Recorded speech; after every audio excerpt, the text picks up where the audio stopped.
అతని చుట్టూ కంచె వేయబడింది. అతను ప్రార్థన చేస్తామన్నాడు, వరిలో వేసి ప్రార్థన చేస్తామన్నాడు. అయ్యా, ఎక్కడైనా నా పిల్లలు పాపంలో పడిపోతున్నారా? ఎక్కడైనా దూషిస్తున్నారా? అయ్యా, నా భార్య గాని నా పిల్లలు గాని అయ్యా నా కుటుంబాన్ని కాపాడయ్యా. అదే నువ్వు దైవం వేసి ప్రార్థన చేస్తున్నావా? సహోదరి సహోదరుడు, దేవుని సన్నిధిలో కన్నీరు కారుస్తున్నావా? ప్రార్థన చేయండి, ప్రార్థన చేయండి. అలాగే నేను మారుతానయ్యా, నాకు మారు మనసు కావాలయ్యా, నేను లోపడతానయ్యా, నాకు రక్షణ కావాలయ్యా. అయ్యా, నీ రక్షణ కలిగయ్యా, నా ఉదయం మంచిది కాదయ్యా, నాలో నీ శరీర స్వభావము. ఎన్నోసార్లు నేను రక్షణ పొందాలనుకున్నాను, కానీ నా శరీరం మనని హింసిస్తుందయ్యా, నా శరీరం మనసు ఎందుకు లాగుతుందయ్యా. నన్ను క్షమించి యేసయ్యా. ప్రార్థన చేస్తావా?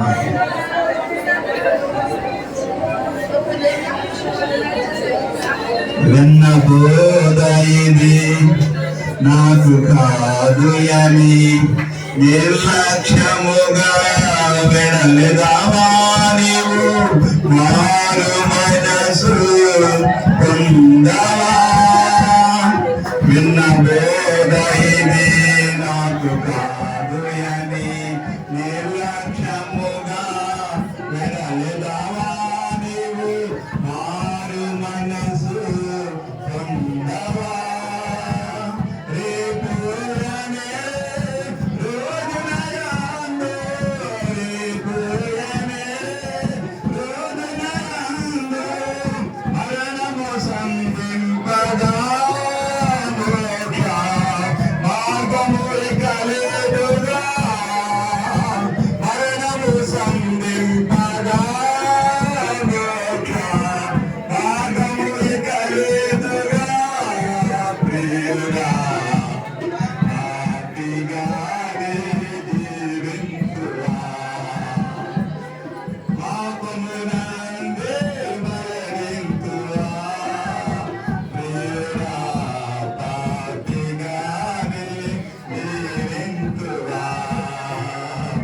ప్రభుని ప్రేమను చూపింపవా. సహోదరి సహోదరా, ఓ యవనస్తులైన వారారా, ప్రభుని ప్రేమను చూపింపవా. పాపిగానే జీవింతువా. సహోదరి సహోదరా, నువ్వైన కుమారువమ్మా, నువ్వైన కుమార్తెవు.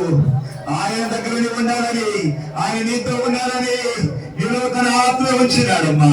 కాబట్టి నువ్వు ఎంత ఘోర పాపివైనా సరే, నువ్వెంత లోతుగా పడిపోయినా సరే, తండ్రైన దేవుడు ఆ తప్పి పెద్ద కుమారు చేర్చుకున్నట్లుగా నిన్ను చేర్చుకోవడానికి ఇష్టపడుతున్నాడు. ఎందుకు నువ్వు ఆలస్యం చేస్తున్నావు? నిన్ను క్షమించే దేవుడు ఉండగా ఒక్క మాట చెప్తావా? ప్రార్థన చేస్తున్నావు.